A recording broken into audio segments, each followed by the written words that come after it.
So we started maybe 11 o'clock. So maybe before 12 we would like to close my sermon. నేను ఒక అర్ధగంట సేపు మాట్లాడితే తర్జుమాకు మరి ఒక అర్ధగంట అవుతుంది. సుమారు గంట సేపు మనం 11 గంటలకు ప్రారంభించాం కనుక త్వరగా ముగించడానికి ప్రయత్నం చేద్దాం. So every Mother's Day, the good idea is anything bad in the building up of the motherhood, any negativity, we need to delete one negative thing which is not helping the family. మరి కుటుంబానికి విరోధముగా తల్లి గురించినటువంటి ఆ ఆలోచన, ప్రతికూల ఆలోచనను మనం తీసి పారవేద్దాం. At least one negative thing from the motherhood which is not helping should be removed from the mother at least once in a year. సంవత్సరానికి ఒకసారి ఒక మారు తల్లిలో ప్రతికూలమైనటువంటి ఆ విషయాన్ని కనీసం సంవత్సరానికన్నా ఒకసారి పరిశీలన చేసుకొని మాతృత్వంలో నుండి దానిని మనం తొలగిద్దాం. And also at least one positive thing if we can add to the motherhood of the mother, that is going to help definitely. At least one such thing should be encouraged every year. ప్రతి సంవత్సరానికి ఒకసారి అనుకూలమైనటువంటి విషయాలను, తల్లిలో ఉన్న విషయాలను మనం ప్రోత్సహించి కనీసం సంవత్సరానికి ఒకసారైనా మరి తల్లులను ప్రోత్సహిద్దాం. So that is, if you add one good thing to your life and remove one bad thing in your life, is going to help the family in total and is going to be a blessing to the family. కాబట్టి కుటుంబానికి మరి చెడ్డవైనటువంటి వాటిని తొలగించి మంచివైనటువంటి వాటిని చేర్చినప్పుడు కుటుంబానికి ఎంతో మేలు కలుగుతూ ఉంది. And also as we look into Proverbs 31st chapter, talks about many good qualities. We are not reading all the portions. 10 to 31 verses tells us many great things or great qualities of a virtuous woman. Proverbs 31st chapter, 10 to 31 verses. సామెతల గ్రంథము 31వ అధ్యాయము మరి 10వ వచనం నుండి 31వ వచనం వరకు గుణవతి అయినటువంటి భార్య మరి గురించినటువంటి విషయాలను అక్కడ లేఖనములో రాయబడి ఉన్నది. To add any good quality, we can look at the list of, we are not reading because of the time's sake. There are many good qualities there in that portion. మరి యెహోవా యందు భయభక్తులు కలిగినటువంటి స్త్రీకి ఉన్నటువంటి ఆ లక్షణాలు, ఆ గుణాలు ఇక్కడ 10వ వచనము నుండి ఆఖరి వరకు ఈ సామెతల గ్రంథం 31వ వచనంలో అధ్యాయంలో రాయబడింది. అవి చదవటానికి మనకు సమయం లేదు. So we are going to be talking about today especially we are going to the name 10 great mothers in the Bible. Bible గ్రంథములో గొప్ప తల్లులుగా ఉన్నటువంటి వారిని కొంతమందిని మనం చూద్దాం. So because of the time I'm going to be moving very quickly because the 10 mothers I have to point out today. ఈ దినము సమయాన్ని బట్టి నేను త్వరగా ముందుకు సాగుతాను. 10 మంది తల్లులను నేను మీకు జ్ఞాపకం చేయాలని ఆశపడుతున్నాను. These 10 mothers are the top or the greatest among all the mothers in the Bible. ఈ 10 మంది తల్లులు బైబిల్లో ఉన్న తల్లులందరికంటే గొప్పవారని చెప్పవచ్చు. Less important mothers are there. We are not going to take them as an example today. మరి గొప్ప తల్లుల కంటే తక్కువ వారు ఉన్నారు. వారి ఉదాహరణలు మనం తీసుకోవట్లేదు. Adam and Eve was the mother, but she is not so much of a role model to any mother. మరి అవ్వ అందరికీ తల్లి అయినటువంటి అవ్వ ఉన్నది కానీ ఆమె అందరికీ మాదిరి కాదు. So we are talking about only the top or the best mothers in the Bible. 10 of them we are going to point out today. Bible గ్రంథములో గొప్ప తల్లులుగా ఉన్నవారు, శ్రేష్టమైనటువంటి తల్లులు 10 మంది గురించి ఈ దినం మనము జ్ఞాపకం చేసుకుందాం. Genesis 11th chapter 30th verse which says talks about Sarah who waited very much. She is a great mother. ఆదికాండము 11వ అధ్యాయము 30వ వచనంలో సారా గురించి, గొప్ప తల్లి అయినటువంటి సారా గురించి మనం అక్కడ చూస్తాం. ఆమె చాలా కాలము వేచి ఉన్నది. Her faith and a role model and how obedient was she to the husband and how she waited on the Lord for the blessing. Of course there was a misbelief little bit. She laughed in the tent. That was a different story. ఆమెలో చిన్న పొరపాటులు ఉన్నప్పటికీ అది వేరే విషయము.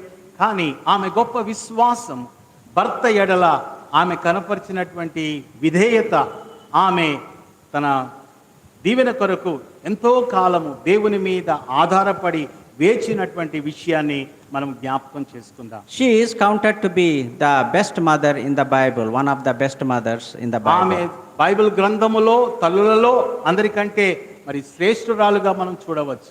Her counterpart, or the servant who was also in the Bible, who is familiar to Sarah, is the second mother, who is called Hagar. Genesis 21st chapter. ఆది కాండము 21వ అధ్యాయములో మరి ఒక తల్లిని, గొప్ప తల్లిని మనం చూడబోతూ ఉన్నాం. We are not talking much about her, but she is the servant of Sarah. ఆమె సారా యొక్క సేవకురాలు. ఆమె గురించి మనం ఎక్కువగా మాట్లాడలేదు. Well, Sarah told Abraham to go and have children through Hagar, because Sarah could not bear children. సారా యొక్క దాసురాలైనటువంటి హాగరు గురించి మనం అక్కడ చూస్తూ ఉన్నాం. But there is no mistake in Hagar, because she was being seduced by Abraham and brought the children out of her because Sarah's unbelief. సారా యొక్క అపనమ్మకమును బట్టి హాగారు అబ్రహామునకు సంతానం ఇచ్చినది. So overall, God also blessed Hagar. దేవుడు హాగరును కూడా దీవించినాడు. Second mother is also the role model. She looked after her own child very, very much. She did not leave her.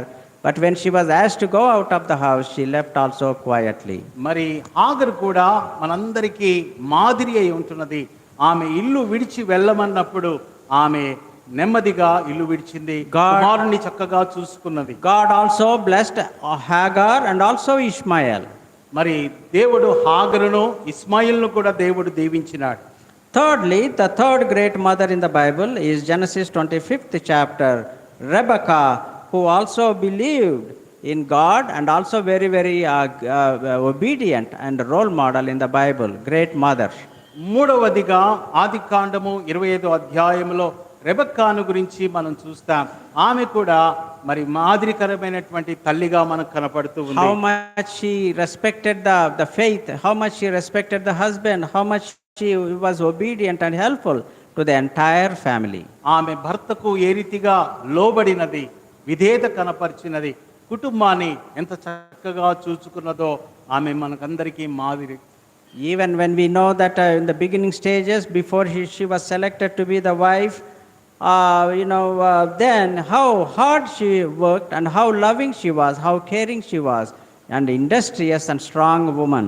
ఆమె ఎంతగా ప్రయాసపడినది, ఎంతగా కుటుంబాన్ని శ్రద్ధ వహించి జాగ్రత్తగా చూసుకున్నదో మనం చూడవచ్చు.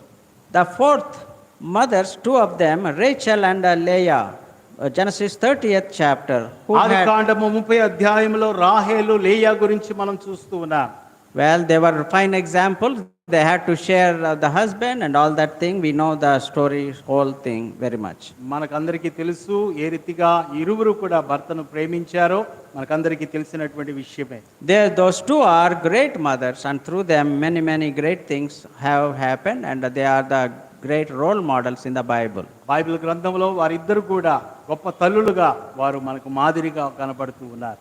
And the next mother we are going to talk about is the mother of Moses, who is Jochebed. యాకోబేదు గురించి, మోషే తల్లి అయినటువంటి యాకోబేదును గురించి మనం బైబిల్లో చూస్తాం. She has a great plan, great concern, and a great endeavor. Somehow she has been selected, and in those hard days of Pharaoh and the hardship of the Egyptians. ఐగుప్తులు ఫరో పెట్టినటువంటి శ్రమలను, హింసలను తట్టుకొని మోషేను ఏ రీతిగా కాపాడినదో మనందరికీ తెలిసినటువంటి In those days, the decree came from the Pharaoh to execute all the newborn male children, and then she hid the boy, the male child, 3 months. After 3 months, she could not hide the baby anymore. ఆమె 3 మాసములు తన కుమారుడిని కాపాడుకోగలిగింది. ఆ తర్వాత ఇక దాచిపెట్టలేకపోయింది. Then she took a small the basket of papyrus, which is the paper plant. మరి ఆమె ఒక పెట్టెను తీసుకొని ఆ పెట్టెలో మోషేను భద్రపరిచింది. She put some tar and pitch and then left the child in the near the waters where that that when the waters take over, the child can float. మరి ఆ జమ్ము పెట్టెలో పెట్టి ఆ ఒడ్డున ఆమె వదిలిపెట్టింది. So the Moses, the role model, how God made Jochebed very, the example or a role model in the Bible. She is a marvelous story. మరి దేవుడు యొకోబేదును ఒక మాదిరిగా మంచి తల్లిగా దేవుడు ఉంచాడో మనందరికీ అద్భుతమైనటువంటి ఆ విషయం మనకు తెలిసినదే. The next mother we are going to look is Samson's mother.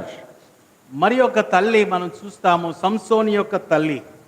So the name has been not very clearly mentioned, but some say which is the name in First Chronicles 4th chapter, but is not to be confirmed or very sure. The name Hazeloponi, which is we are not very sure of it. మరి మొదటి దినవృత్తాంతములో Fourth. 4వ అధ్యాయములో ఒక పేరు మనకు కనపడుతుంది, కానీ That is not confirmed to be the real the name, or could be is a possibility. That's why some theologians say there is not the indication of Samson's mother's ఖచ్చితంగా name. ఇదే పేరు అని మనం చెప్పలేం, కానీ కొంతమంది వేదాంత పండితులు ఈ మాటను వారు నమ్ముతూ ఉన్నారు. So the mother of Samson also trained Samson very much, and she obeyed, because she was also childless. Angel of the Lord came to her, told that you are going to be blessed with the child. సంసోని యొక్క తల్లి గొడ్రాలిగా ఉన్నప్పుడు దేవుని దూత ప్రత్యక్షమై నీవు సంతానం దేవుడు నీకు ఇవ్వబోతున్నాడని ప్రత్యక్షమై తెలియజేసింది. And also the instructions that your son who is going to be born is going to be a Nazarite. No razor should come upon him. He is going to deliver the nation of Israel and children of Israel from the bondage and from the hardship of the Philistines. నీకు పుట్టబోవు కుమారుడు నాజీరుగా ఉండును, మరి అతడు ఇజ్రాయేలు ప్రజలందరినీ కాపాడువాడు అని దేవుని యొక్క దూత తెలియచేసి. So what we can learn about all these women? So far we talked about 6 mothers. మరి ఇప్పటి వరకు 6 తల్లులను మనం చూసాం. We can learn a great deal. So something we can learn, and we can copy these things from the mothers which we have talked about. ఇప్పటి వరకు మనం చూసినటువంటి తల్లుల్లో అనేక గొప్ప విషయాలను మనం నేర్చుకోవచ్చు. వారు మనకు మాదిరిగా ఉంటూ ఉన్నారు. Next mother we are going to see is Naomi. మరుసటి తల్లి మనము నయోమిని చూస్తాం. Naomi also showed a great amount of faith to the Lord. మరి నయోమి కూడా దేవుని పట్ల గొప్ప విశ్వాసమును ఆమె కనపరిచినది. She has encountered many difficulties and death in the families, and we know all the story about Naomi. ఆమె అనేక శ్రమల గుండా మరి వెళ్ళింది, అనేక మంది కుటుంబ సభ్యులను కోల్పోయినది. ఆ విషయాలన్నీ కూడా మనకు బాగుగా తెలిసినవి. So Naomi is another great example, and also she is the reflection or the great role model to Ruth, which is also a great testimony in the Bible. Bible గ్రంథములో ఆమె రూతుకు మాదిరిగా ఉంటుంది. రూతుకు మాత్రమే కాదు, మనందరికీ మాదిరిగా ఉంటూ ఉంది. Even though the Naomi's the sons died, but then the daughter-in-laws, one of them followed her so much. If you don't send me away, I will follow you until my death. మరి ఆ కుమారులు చనిపోయినప్పటికీ 2 కోడల్లో ఒక కోడలు ఆమెను వెంబడించింది. నా మరణం వరకు నా జీవితాంతము నిన్ను వెంబడిస్తానని తీర్మానం చేసుకుంది. And that is a fine reflection. Wherever you go, I go. Wherever you stay, I stay. Whoever is your God, that will be my God. And wherever you die, I'm going to die in the same place and also be buried. I'm not going to leave you. Don't send me away. That's what she నన్ను said. పంపించవద్దు, నీ దేవుడే నా దేవుడు, నీ దేశమే నా దేశము, నువ్వు ఎక్కడికి వెళ్తే అక్కడికి వెళ్తానని దృఢ నిశ్చయముతో Ruth నయోమిని వెంబడించింది. And finally, she has a great example in the Bible, and the book has been written on her name, Ruth. మరి రూతు గ్రంథము మనకందరికీ తెలుసు. ఆమె పేరు మీద బైబిల్లో ఒక గ్రంథము రచింపబడినది. And also Boaz gives her a great testimony and great blessings. God uses Ruth also for the genealogy of Jesus Christ. రూతును దేవుడు గొప్ప సాక్షిగా వాడుకొని యేసుక్రీస్తు యొక్క వంశాలిలో రూతు యొక్క పేరును మనము చూడగలం. And later on, she bears Obed the son. మరి ఓబేద్ అనేటువంటి కుమారుడిని ఆమె కనింది. Next mother, we are going to be talking about Hannah. మరి మరుసటి తల్లిని మనం చూడబోతున్నాం. ఆమె పేరు Hannah. So 1 Samuel, 1st chapter, 5 and 6 verses, and so much we can talk about Hannah. మొదటి సమూయేలు గ్రంథము మొదటి అధ్యాయము 5-6 వచనాలు హన్నా గురించి మనం చాలా మాట్లాడుకోవచ్చు. How she was bothered and pestered by her counterpart, who is also we can say, she is one of the wives of the husband. మరి తన భర్తకు మరి యొక్క భార్య ఏ రీతిగా ఆమెను పరీక్షించిందో శోధించిందో మనకు తెలుసు. But she could not have any children. ఆమెకు సంతానము లేదు. But she was the one who was loved in the first place. ఆమె మరి మొదటిగా ప్రేమింపబడినది. But then she was a very prayerful woman. అయితే ఆమె చాలా మంచి ప్రార్థన పర్రాలు. Her faith was so great. ఆమె విశ్వాసము చాలా గొప్పది. And she prayed to God, and Eli was the prophet back then. మరి ఏలి ఆ సమయంలో ప్రవక్తగా ఉంటున్నాడు. ఆమె దేవునికి ఆ సమయంలో ప్రార్థన చేసినది. And how much with the pain of the suffering of the heart she prayed, and Eli noticed her prayer. మరి ఏలి ఏ రీతిగా ఆమె ప్రార్థిస్తూ ఉన్నప్పుడు దూరం నుండి గమనించాడో మీకు తెలిసిన విషయం. And the words were spoken and came out of the mouth of Eli that she will have a son, and that's what happened exactly. ఏలి నోట నుండి మాట వచ్చినది, నీకు సంతానం కలగబోతుందని. అదే రీతిగా మరి హన్నాకు దేవుడు సంతానం ఇచ్చినాడు. And her face was a whispering prayer, and a very, very burdensome prayer. Eli has noticed. ఆమె భారముతో పెదాలు కదులుస్తూ నెమ్మదిగా ప్రార్థించింది, కానీ ఏలి ఆమె ప్రార్థనను గమనించినాడు. Eli thought that she had been drinking, and then she has some kind of worrisome face, and the reddish face. But she told Eli, my burden is so great, that's how I am praying, and I am looking like this. That's what she said. మరి ఏలి అనుకున్నాడు, ఆమె త్రాగి ఆ రీతిగా చేస్తుంది అనుకున్నాడు, కానీ Hannah భారముతో కన్నీటితో మరి ప్రార్థిస్తూ ఉన్నది. Finally, she was a great role model. She raised up Samuel in a very, very great way. ఆమె చివరిగా ఆమె గొప్ప మాదిరిగా ఉంటుంది. సమూయేలు తన కుమారుడైనటువంటి సమూయేలును దేవుని యొక్క భయములో భక్తిలో పెంచినది. She promised, she did not go and escape the promise to God. మరి ఆమె దేవునికి వాగ్దానం చేసి ఆమె తప్పించుకోలేదు. ఆమె చేసినటువంటి వాగ్దానము నిలబెట్టుకున్నారు. She prayed to God, if you gave a male child to me, I am going to give it back to you as the servant in your ministry. ఆమె దేవునికి ఈ రీతిగా ప్రార్థించినది, ప్రభువా దేవా, నీవు నాకు మగ సంతానము నీవు అనుగ్రహిస్తే తిరిగి నీకు నేను ఆ బాలుని ప్రతిష్ఠిస్తాను నీ సేవ కొరకని మరి ప్రార్థించుకున్నది. After God blessed her with the male child, she named Samuel, and then she did not go back with the promise which she made to God. దేవునికి ఆమె దేవునితో ఒప్పందం చేసుకున్నది, వాగ్దానం చేసినది, ప్రభువా నీవు నాకు మగ సంతానం ఇస్తే అతనికి నేను సమూయేలు అనే పేరు పెట్టి తిరిగి నీకు ప్రతిష్ఠిస్తాను. Samuel grew up very, very greatly in Shiloh. మరి బాల్యము నుండే సమూయేలు దేవుని యందు భయభక్తుల్లో మంచిగా పెరిగాడు.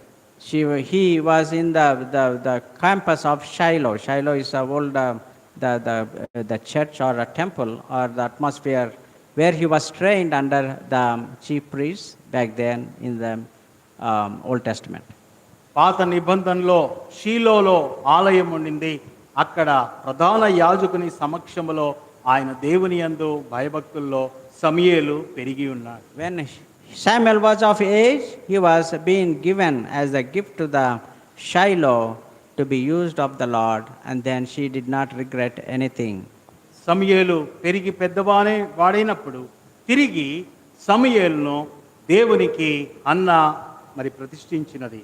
So Samuel had been instrumental to anoint King Saul, the very first king, and then David also, 2 kings he has anointed, and everything came from the mother called Hannah. సమూయేలు పెరిగి పెద్దవాడై మంచి ప్రవక్త అయి ఇద్దరు రాజులను మరి మొదటి రాజులను ఆయన అభిషేకించాడు. Next mother we are going to look into the New Testament, Elizabeth and Zechariah. మరుసటి తల్లి క్రొత్త నిబంధనలో మనం చూస్తాం, మరి ఎలిజబెత్ చూస్తాం. Zachariah Elizabeth. Elizabeth is the top 9th mother which we are talking about today. మనము ఈ దినము గొప్ప 10 మంది తల్లులను మనం జ్ఞాపకం చేసుకుంటున్నాం. ఆ 10 మందిలో ఈ ఎలిజబెత్ తొమ్మిదవ ఆమె. Elizabeth believed in the miracles. Elizabeth అద్భుతాల యందు నమ్మిక ఉంచినది. Married to Zechariah. జకరియతో ఆమెకు వివాహమైనది. Zechariah also served in the temple. Zechariah కూడా ఆలయములో దేవుని సేవ జరిగిస్తూ ఉండేవాడు. All their lives they prayed to God for children. వారి జీవితాంతము వారు సంతానం కొరకు దేవునికి But ప్రార్థించారు. they were childless until very end and old age. వృద్ధాప్యం వరకు వారు సంతానం లేకుండా ఉన్నారు. Luke's Gospel, 1st chapter, we are not reading, but we can get some story about Zechariah and Elizabeth. Elizabeth జకరియాల గురించి లూకా మరి సువార్త మొదటి అధ్యాయంలో మనం చూడవచ్చు. మనం So, చదవట్లేదు. when he was offering at the time, and suddenly the angel Gabriel appeared to Zechariah. Zechariah ఆలయములో అర్పణలు అర్పిస్తున్నటువంటి సమయంలో మరి దేవుని యొక్క దూత ప్రత్యక్షమైంది. So the angel of the Lord told Zechariah that your prayers has been answered, you will have the child. మరి దేవుని యొక్క దూత ప్రత్యక్షమై జకరియతో అన్నది, దేవుడు నీ ప్రార్థన ఆలకించి ఉన్నాడు. And then he did not believe what was it. మరి ఆ మాటలను జకరియా నమ్మలేదు. So he had a little difficulty because he could not believe the words of the angel. మరి జకరియా దేవుని యొక్క దూత పలికిన మాటలను నమ్మలేదు. Because of that unbelief, he had been punished with the speechlessness, or he got mute by the angel as the curse. మరి దేవుని దూత ప్రత్యక్షమై పలికినటువంటి మాటల యందు జకరియా నమ్మనటువంటి కారణము చేత అతడు మూగవాడిగా శపింపబడ్డాడు. Until the pregnancy is over, the child has been born, then he was released of his tongue and the muteness. Elizabeth గర్భవతి అయి మరి ఆ కుమారుని కనినంత వరకు ఆ యొక్క మూగతనము జకరియా నుండి పోలేదు. So that was the curse. Curse has been delivered, and a miracle again has happened. He began to speak, and his name also he wrote on a slate, that his name is John. That was the name which has been also given to John by Elizabeth also. మరి Elizabeth జకరియలకు దేవుడిచ్చినటువంటి పేరు యోహాను అనేటువంటి పేరు పలక మీద జకరియా రాసి ఉంటున్నాడు. So everything has been, the punishment is over, and now they are happy old couple, Elizabeth and Zechariah, with the child John the Baptist. ఇప్పుడు శిక్ష అయిపోయింది. వృద్ధాప్యంలో ఎలిజబెత్ జకరియాలు యోహానుతో కుమారునితో సంతోషంగా ఉన్నారు. Their prayers have been answered. వారి ప్రార్థనలు వినబడ్డాయి. The great man who baptized even Jesus Christ has been born. బాప్తిజము యేసు ప్రభువుకు బాప్తిజం ఇచ్చినటువంటి వ్యక్తి యోహాను వారికి జన్మించాడు. John the Baptist was a very strong man and very strong evangelist, and he preached in the deserts and everywhere, repent and be baptized, he said. మారు మనసు పొంది బాప్తిజం పొందుడని ఎడారిలో ఉంటూ బలమైనటువంటి వ్యక్తి, బలమైనటువంటి ప్రవక్తగా బాప్తిజం ఇచ్చేటువంటి యోహాను. So when finally he was a precursor or the advertiser before Jesus Christ has arrived.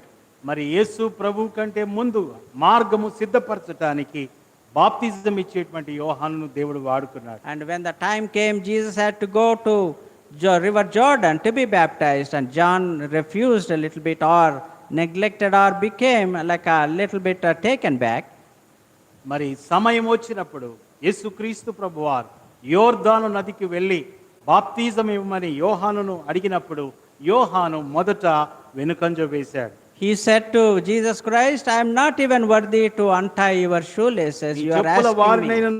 విప్పుటకు నేను యోగ్యుడను కాను అని బాప్తిజం ఇచ్చే యోహాను సెలవిచ్చాడు. You are asking me to give baptism. I am not worthy, O Lord, he said. మరి నువ్వు బాప్తిజం ఇమ్మని అడుగుతున్నావు, నాకు అర్హత లేదు ప్రభువా, నేను యోగ్యుడను కాను అన్నాడు.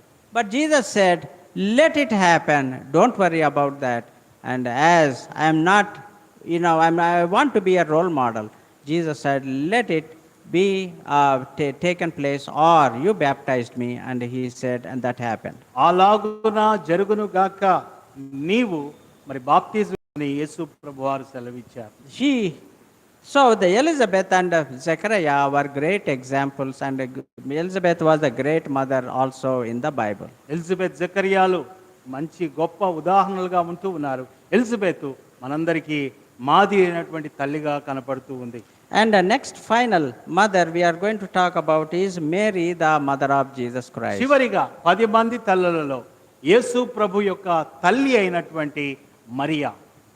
So we don't have much information about who is the father and mother of Mary, the mother of Jesus Christ. మరి మరియ యొక్క తల్లిదండ్రులు ఎవరో వారి గురించి మనకు బైబిల్లో ఎక్కువగా రాయబడలేదు. But some of the literature tells us the different stories, but they are not written in the Bible, so we don't talk much about also. చాలా మంది వివిధ మరి పేర్లు ప్రస్తావించారు, కానీ బైబిల్లో ఎక్కడ కూడా మరియ యొక్క తల్లిదండ్రుల పేర్లు రాయబడలేదు. So Mary also was noted to be the blessed among all women, she has been said. మరి బైబిల్ గ్రంథములో మరియ గురించి రాయబడినటువంటి మాట, నీవు ధన్యురాలవు అనేటువంటి మాట రాయబడింది. Someone can read Luke's Gospel, 1st chapter, verse 31. 31వ అధ్యాయం వచనము, లూకాసు వార్త 1వ అధ్యాయం ఎవరైనా చదవండి.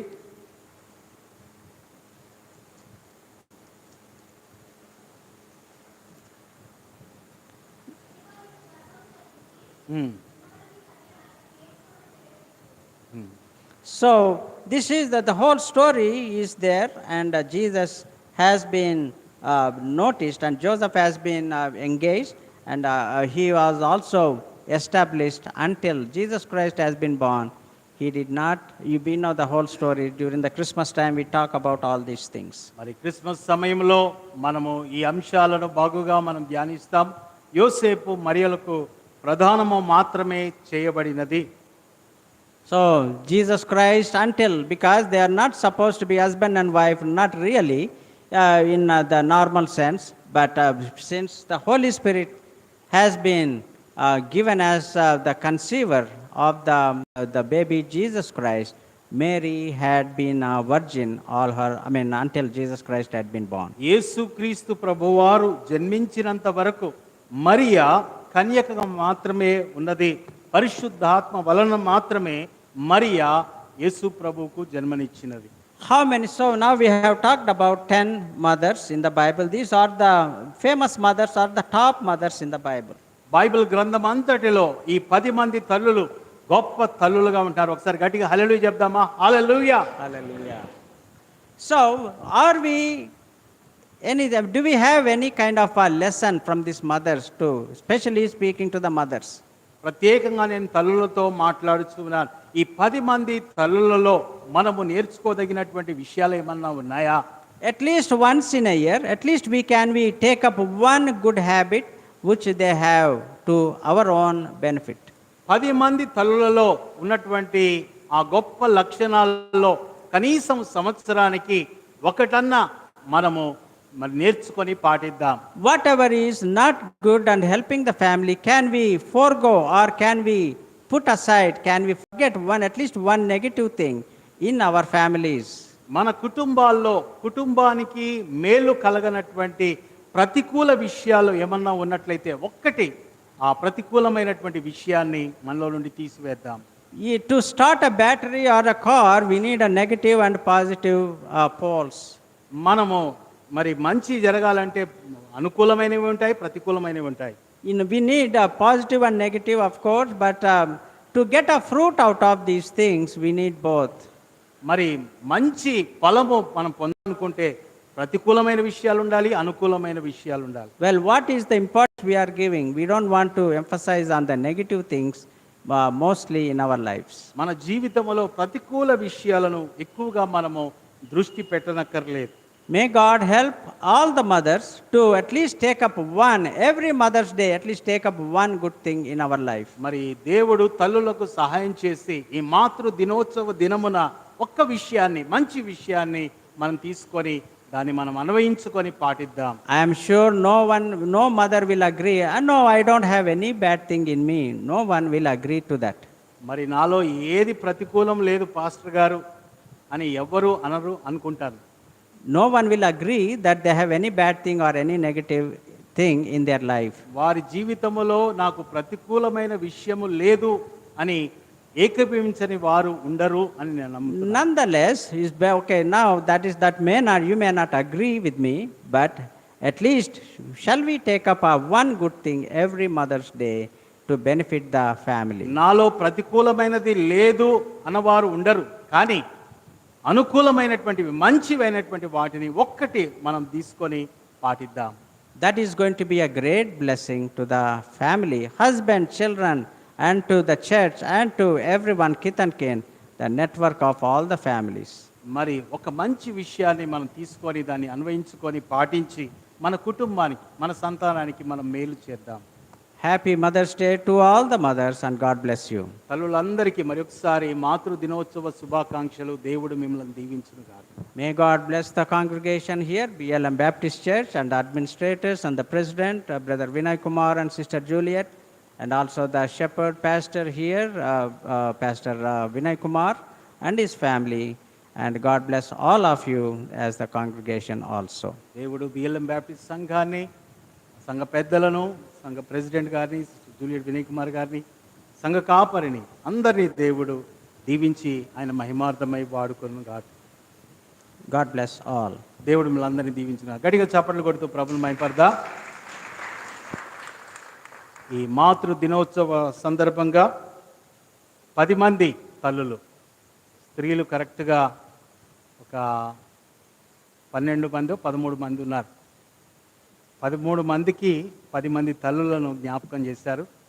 ఈ 10 మంది తల్లుల్లో మంచి లక్షణాలు మనం ఈ దినం నేర్చుకున్న దేవుడు అట్టి కృప మన సంఘములో ఉన్న తల్లులందరికీ దయచేయును గాక. మరొకసారి శ్రేష్టమైన వర్తమానం అందించిన జాన్ స్టీవెన్సన్ గారికి సంఘపక్షముగా వందనాలు తెలియజేస్తున్నాం. వారు ప్రాజెక్ట్ క్రైస్ట్ ఇంటర్నేషనల్ అనేటువంటి సంస్థను నడిపిస్తూ ఉన్నారు. న్యూయార్క్ పట్టణంలో జయన్ హౌస్ ఆఫ్ ప్రేయర్ మరి ఆరాధనను వారు నడిపిస్తున్నారు. అనేక ప్రాంతాలు తిరుగుతూ దేవుని యొక్క పరిచర్య చేస్తున్నారు. దేవుడు వారికి, ఎస్తరమ్మ గారికి మంచి ఆరోగ్యాన్ని ఇచ్చి ఆయన పరిచర్యలో ఆయన మహిమార్థమై వాడుకొను గాక. ఈ సమయంలో 442వ పాట, జీవితాంతము వరకు నీకే సేవ సల్పుదినంటిని అనేటువంటి పాట పాడుచుండగా పరిచారకులు కానుకలు సేకరించవలసిందిగా మనవి చేస్తున్నాం.